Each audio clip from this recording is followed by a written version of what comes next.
Understanding seller-paid versus lender-paid credits towards closing costs. This video will help explain 3 common strategies that can help reduce the cash required to purchase a home. They are seller-paid closing costs, lender-paid closing costs, or a combination of both seller-paid and lender-paid closing costs. These strategies can help a client reduce the amount of cash needed to purchase a home by having the seller or lender provide credits towards their closing costs.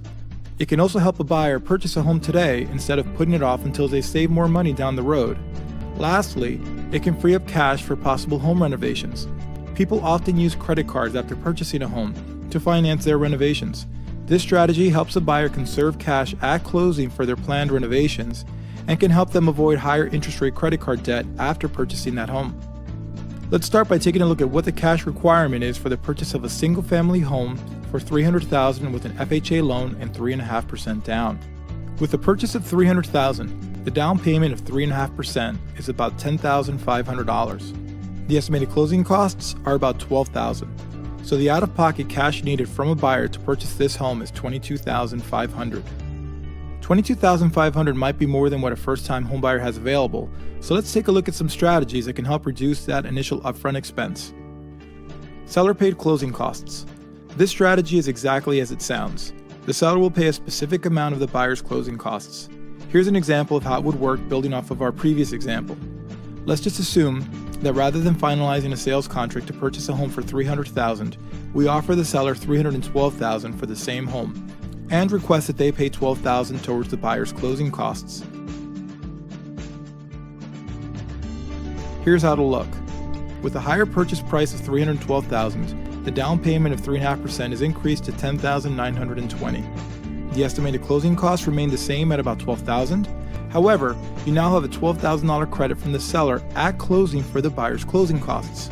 So in the end, when you add these 3 together, the buyer's cash outlay for this purchase is approximately $10,920. With this scenario, you're essentially including the closing costs into the financing by working with a higher sales price.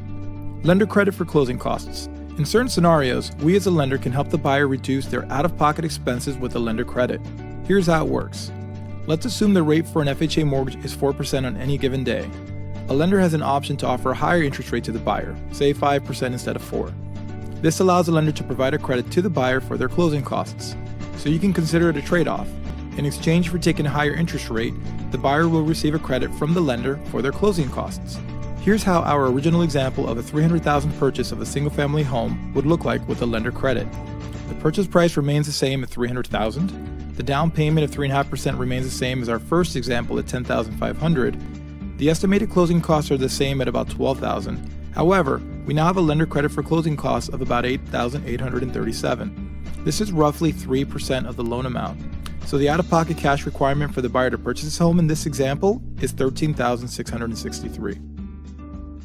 A combination of seller credit and lender credit. While the first 2 examples assume we proceed with either a seller credit or lender credit, we often find in real-world scenarios that it's more common to see a combination of both. Here's an example that looks at using both a seller credit and lender credit to help a buyer lower their initial cash outlay for our original example. The purchase price would now be $305,000 because we'll include a $5,000 credit for closing costs from the seller. The down payment of 3.5% would be $10,675. Estimated closing costs would remain the same at about $12,000. In this example, we'll have a smaller lender credit of $5,990, not quite as large as our last example, but still about 2% of the loan amount. Also, with this example, the interest rate increase won't be as large as our previous example because the lender credit isn't as large. When you add all the amounts together, the out-of-pocket cash requirement for the buyer to purchase a home with this example is $11,685.